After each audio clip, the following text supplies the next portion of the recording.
Arte y cultura se unen sin cesar. La diversidad nos hace brillar. Hola amigos, bienvenidos al Triángulo Podcast. En esta nueva versión tenemos dos grandes invitados en el marco de lo que va a ser la Quinta Bienal Internacional de Arte de Armenia. Y quiero presentar entonces a Omar García, un maestro en artes plásticas, y Andrés Gómez, arquitecto, a quienes hemos estado escuchando de hablar sobre el arte, sobre la inteligencia artificial, y ese va a ser el primer tema que queremos tratar en este podcast. Comencemos con el maestro Omar. Maestro, en la actualidad, ¿qué podemos decir del impacto de la inteligencia artificial frente al arte? Bueno, yo creo que es un impacto fuerte, amplio, profundo y afecta naturalmente todo lo que es el concepto del arte contemporáneo, porque como lo decía en la conversación ahora, el arte venía en un proceso de desmaterialización hacia el arte conceptual, el arte como pura idea, pero al irrumpir una tecnología de imagen tan fuerte como las tecnologías de inteligencias artificiales generadoras de imágenes visuales, la imagen se pone de nuevo al frente. Ya también lo decía el arquitecto, de cierta manera el arte no es un camino recto ni ascendente, sino que muchas veces son círculos que van y vuelven como en un eterno retorno nietzscheano. Y en este caso creo que estamos de nuevo volviendo a esa etapa en donde las diferentes escuelas de inteligencia artificial o las diferentes inteligencias artificiales técnicamente se están planteando como escuelas, como aquellas escuelas que existieron a principios del siglo, es decir, como el cubismo, como el surrealismo. A estas escuelas y a estas tecnologías solo les falta un manifiesto, pero ya los tienen también. Los que crean esos manifiestos muchas veces son los CEOs de esas grandes empresas. Esos CEOs de estas grandes empresas muchas veces comienzan como humanistas, como personas que están en pro de la humanidad, pero luego vemos cómo hay defecciones, cómo hay cooptaciones por parte de grandes empresas. En el caso, por ejemplo, de OpenAI fue en un comienzo una propuesta que se comenzó como altruista y después Microsoft la toma y ya sabemos que Microsoft, pues ya sabemos la forma como opera. Entonces yo creo que sí, que el impacto es total, el impacto es global y el impacto es profundo. Bueno, la misma pregunta para Andrés, el impacto de la inteligencia artificial, de estas nuevas tecnologías en el arte y en el caso suyo específicamente en la arquitectura. Bueno, sí, como intentaba decir un poco ahorita, pues yo creo que, y volviendo un poco a la cita de Michel Serres, va a impactar a toda la sociedad y de manera drástica, no solamente a los artistas ni a los arquitectos o diseñadores, sino a la sociedad en general. Por ahora, pues como también intentaba pues decir ahorita, siento pues que está muy en pañales la tecnología, todavía está por verse realmente que hasta dónde se puede llegar con ella. Y también está muy en pañales nuestra relación con la misma tecnología, ¿cierto? Tenemos que aprendernos a relacionar con ella y a ver hasta dónde podemos aprovecharla. Eh, Hay un aspecto que por ahora, ahorita lo iba a decir incluso, se me escapó, aprovecho ya este momento, que me parece como un retroceso, si me permiten como esa expresión, ¿cierto? Dentro de la evolución, si se puede hablar así, que ya hemos dicho que no es literalmente evolución, en el terreno de las artes o sí, de las artes en general, y bueno, y el diseño y la arquitectura. Lo conversaba con mi esposa en estos días y es, por ahora, por lo menos de momento, le veo una debilidad muy grande a las inteligencias artificiales y es que son logocéntricas y ópticocéntricas, ¿cierto? Están concentradas de nuevo en la palabra y en la visión, ¿cierto? Entonces me preguntaba yo y le planteaba yo a ella también la pregunta, bueno, y las personas que se expresan a través de lenguajes no verbales o no visuales, ¿cómo se van a relacionar entonces con estas tecnologías? Entonces, bueno, insisto, creo que va a tener un impacto a nivel global, va a cambiar la sociedad, pero todavía está como por verse realmente de qué manera. Maestro, la inteligencia artificial se nos ha dicho mucho que va a reemplazar muchas profesiones, que hay mucha gente que se va a quedar sin empleo. En el caso de los artistas, ¿se puede decir que el artista va a desaparecer? No, no creo que el artista desaparezca, porque el artista no es un ilustrador, el artista no es sencillamente un caricaturista o es sencillamente o como tal un pintor. El concepto artista, si vamos al concepto artista, es algo mucho más complejo. Y yo creo que, por ejemplo, en el campo del arte se va a dar un desplazamiento de la tecnología de generación de imágenes como herramienta, va a ser también objeto. Es decir, muchos artistas van a trabajar en una crítica conceptual sobre la misma inteligencia artificial y también van a emplear la inteligencia artificial, como también lo decía el arquitecto, como un mecanismo, como una forma, como un medio de expresión, como una herramienta más para poder acercarnos a hacer crítica social, caricatura, ironía. En el caso, por ejemplo, de el hombre naranja, de Crossroad, Donald Trump derrumbado sobre la hierba, esos 11 minutos de animación con Cinema 4D, pues es una gran caricatura política, es una gran caricatura social y de cierta manera es una forma de hacer una crítica social a través de herramientas. Por ahí vi unas caricaturas muy bien logradas del Papa con traje de rapero, con traje de lujo, haciendo una crítica a la iglesia. Eso también es una caricatura altamente conceptual, es decir, también se pueden utilizar las tecnologías, más que para hacer monos y monkeys con gorras de beisbolista, se pueden también para hacer crítica social y se pueden también, más adelante, no lo sabemos, estamos especulando y de eso se trata ahora. No sabemos hacia dónde van, pero seguramente que vendrán cosas bastante complejas. Ahora, que sí hay un gran peligro, sí, hay unos grandes peligros. No lo digo yo, lo dice la gente que sabe, los grandes filósofos. Nick Bostrom, en Superinteligencia, hacia la mitad del libro es bastante oscuro, es bastante tétrico, es una película de terror, realmente de terror. Pero luego él hacia el final del libro abre unas posibilidades del control, lo que decía el doctor, el abogado, el control de la inteligencia artificial. También hablaba de plantear superinteligencias artificiales divididas en cosas. Por ejemplo, en el caso de ChatGPT sería un oráculo especializado en lo textual. Midjourney sería un generador de imágenes, pero el cruzar estas inteligencias hacia una superinteligencia ya es más complicado. ¿Por qué? Porque pensemos, como diría Goya, recordemos a Goya cuando decía, el sueño de la razón produce monstruos. ¿Qué pasaría si Midjourney se cruzara con la nanotecnología y con la biología? ¿Qué podría suceder? En ese sentido, le pregunto a Andrés como arquitecto, entonces con la inteligencia artificial, delimitarla, limitarla, prohibirla, regularla, por ejemplo, en el campo de los estudiantes de arquitectura o en esta área, ¿qué podría servir para que realmente la inteligencia artificial sea útil frente a esta área, frente al campo de la arquitectura? Bueno, no sé si me corchaste un poco ahí como con esa pregunta. ¿Qué se puede hacer? A ver, primero, pues entiendo digamos, como las inquietudes que se están planteando y el temor que en últimas está detrás de esas inquietudes, ¿cierto? No solamente el posible reemplazo laboral, sino el reemplazo de la humanidad, ¿cierto? Tal vez ese es el terror más grande, como mencionábamos ahorita, ¿cierto? Entonces, no sé, pues primero no sé hasta dónde se trate de limitar, ¿cierto? Sí, regular las inteligencias artificiales, ¿cierto? Seguramente tendrán que salir normativas y leyes en torno a eso, evidentemente. Pero bueno, ¿cómo hacer para que en el caso de la arquitectura y el diseño, pues esto se emplee digamos, de manera ética o correcta, ¿cierto? Creo que pasará en gran medida también por ejemplo, volvernos a preguntar, que es algo que creo que ya le hemos dado hoy como varias vueltas a esto, por la autoría, ¿cierto? De quién es la autoría de una obra. Tal vez desde el Renacimiento hasta nuestros días se volvió un lugar común ¿cómo decirlo? El culto al ego, ¿cierto? Entonces la firma es importante, ¿cierto? Tal vez es más importante decir que tengo un Getty, por hablar de arquitectura, a el edificio en sí mismo, ¿cierto?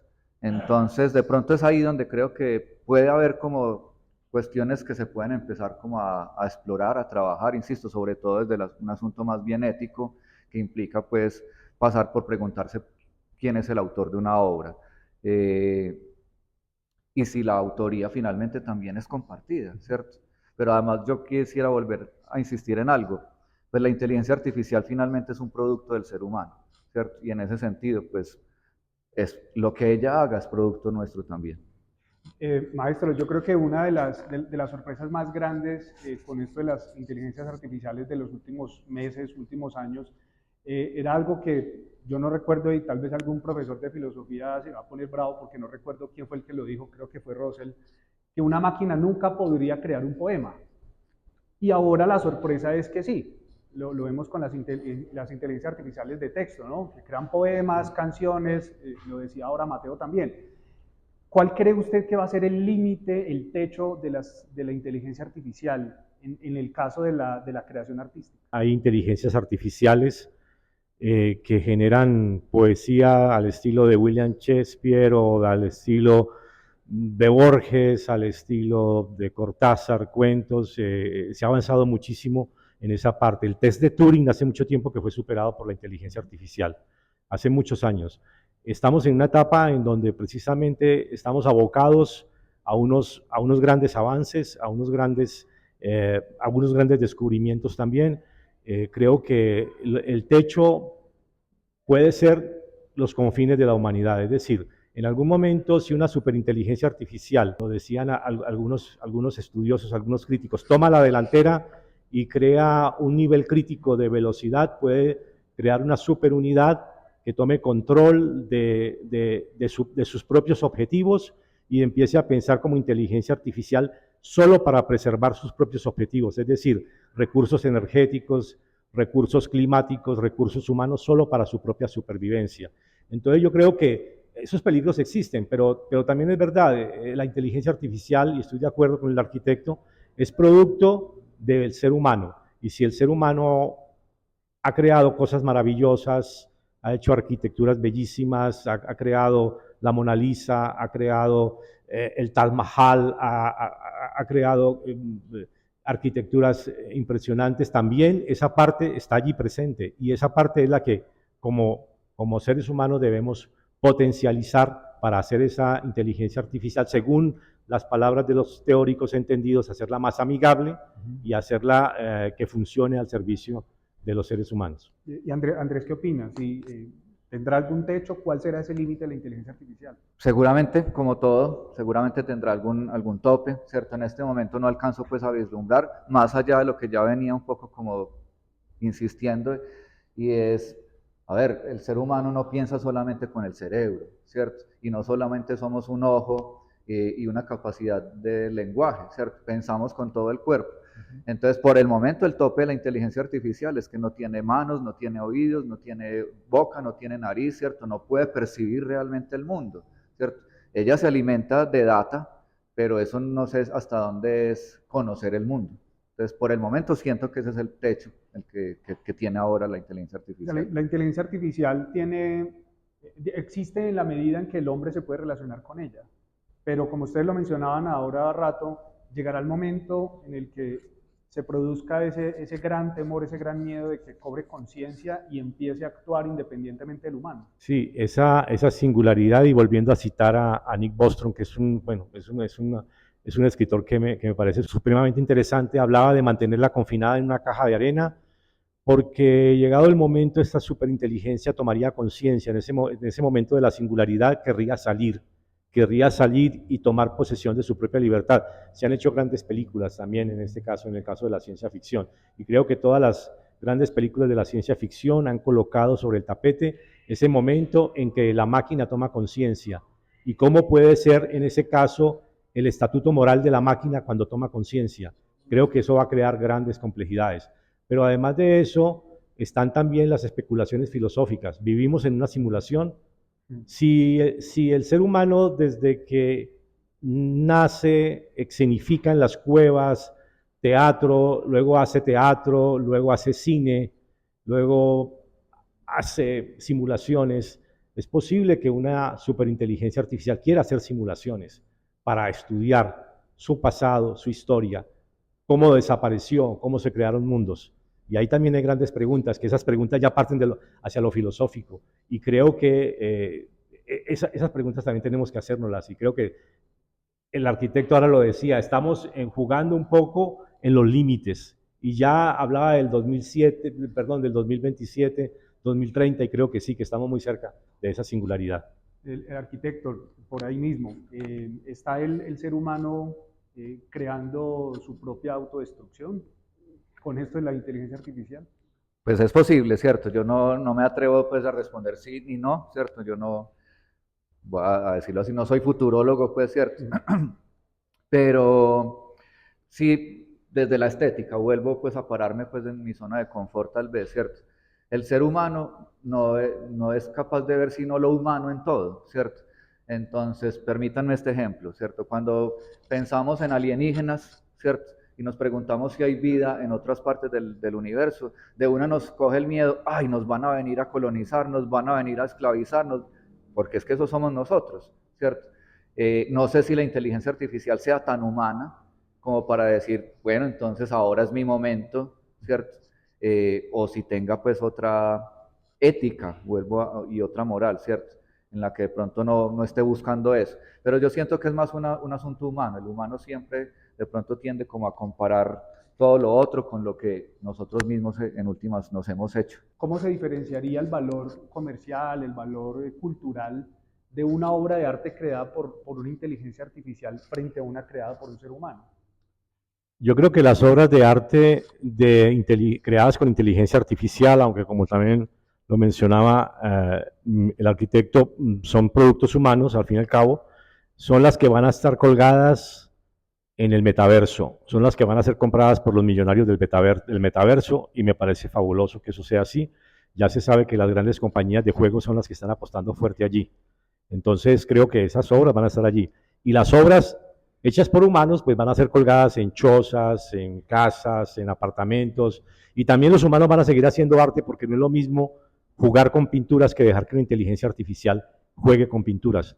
Y lo mismo diría también para el caso de la arquitectura. Creo que también los seres humanos van a seguir construyendo sus propios hábitats, así estén apoyados por tecnologías muy avanzadas, pero siempre van a buscar sus propias ideas, sus propios sueños y sus propias concepciones, no las concepciones de la máquina como tal, sino concepciones e ideas de ellos mismos adaptadas a sus entornos, a sus climas, a sus territorios, a sus espacios. Entonces yo creo que el futuro del arte sigue siendo el futuro del arte. En lo económico no lo sé, hay mucha especulación. Se están vendiendo NFTs por 60 millones, 90 millones, obras de arte también se están vendiendo muchísimo. Ya los artistas también están diciendo, sí, las inteligencias artificiales han sido entrenadas con prompts, con metadatos, con machine learning, utilizando todo el acervo cultural de la humanidad, todo el acervo estético de la humanidad. ¿Por qué entonces no redistribuir esas grandes riquezas? ¿Por qué no redistribuir esos grandes ingresos? Y creo que es justo. Ya se están haciendo demandas por parte de artistas en Estados Unidos y hay mucha gente que está a favor de eso. Yo creo que eso es un punto a favor que podríamos apoyar también para que se redistribuyeran esas riquezas producto de la cultura humana. Ya, arquitecto, ¿cree que cada cosa en su lugar, la inteligencia artificial tendrá su campo de acción y el humano también seguirá en lo suyo? Yo creería que sí. Volviendo al ejemplo de la fotografía no implicó el fin de la pintura, simplemente implicó transformaciones en la misma pintura incluso, ¿cierto? Tal vez sin fotografía no habríamos tenido impresionismo, ni cubismo, ni futurismo, ¿cierto? Entonces implica transformaciones, implica cambios, primero que todo. Segundo, todavía lo que producen las inteligencias artificiales es producto humano. Permítanme de nuevo como una comparación, ¿cierto? En una oficina de arquitectura grande, digamos, puede haber un arquitecto líder que simplemente le diga, vuelvo al asunto, a través de la palabra, ve, hace esto, hace aquello otro, poner un murito acá, poner una columna acá, quiero estas formas. Es un poco lo mismo que se está haciendo con la inteligencia artificial, ¿cierto?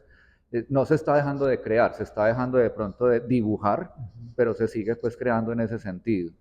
Y la otra cuestión que yo plantearía es, vuelvo e insisto, hay obras que yo no sé, en este momento no me atrevo pues a clasificarlas como, no sé si son obras de arte o no, pero siguen siendo obras hechas por humanos usando la inteligencia artificial, ¿cierto? Todavía no sabría yo responder si una inteligencia artificial puede hacer arte. ¿Que puede generar imágenes, por ejemplo? Sí, pero no necesariamente una imagen es una obra de arte, no todas las pinturas son obras de arte, ¿cierto? Entonces, habrá que esperar a ver si llega la producción de una inteligencia artificial a tener el estatus de arte o no. Maestro Omar, un mensaje final, no sé si de alerta, si de tranquilidad, de calma. ¿Cuál sería el mensaje, por ejemplo, para los artistas que quisiera dar usted en este momento? El arte nace con el hombre desde las cuevas de Altamira, cuando pintaba con sus manos, con grasas y sangre de bisonte y pigmentos minerales, óxido de hierro, óxido de cobre, y como tal, el arte sumado a los viajes enteógenos han hecho desarrollar el cerebro, lo han traído hasta este momento, y creo que como tal, la aventura del ser humano está muy ligada al arte, como tal no se debe nunca ni dejar de hacer arte, nunca se debe, los niños desde que nacen están dibujando, muchos animales, muchos mamíferos también lo hacen. Yo creo que es parte inherente del desarrollo del ser humano, de su cerebro, de su espiritualidad.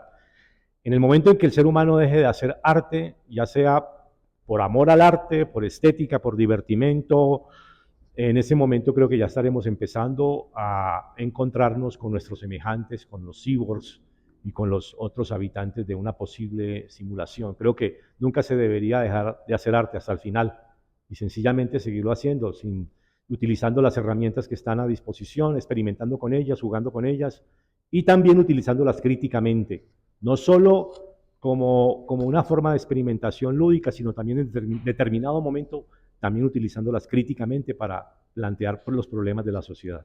Arquitecto Andrés, lo mismo, ¿qué mensaje daría final? Voy a partir de lo que dice el maestro y no sé si complementarlo, pues dar mi punto de vista, obviamente.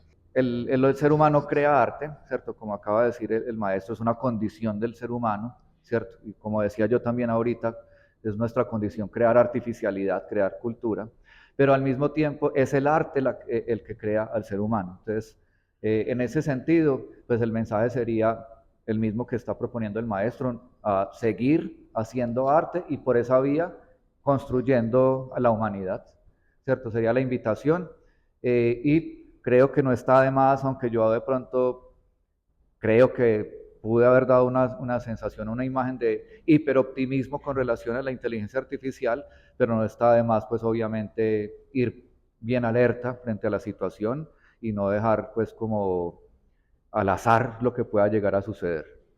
Listo, muchísimas gracias a nuestros invitados en este podcast y a todos los que nos están viendo, pues invitarlos a que nos sigan en las redes sociales y muchísimas gracias. Nos vemos en una próxima oportunidad.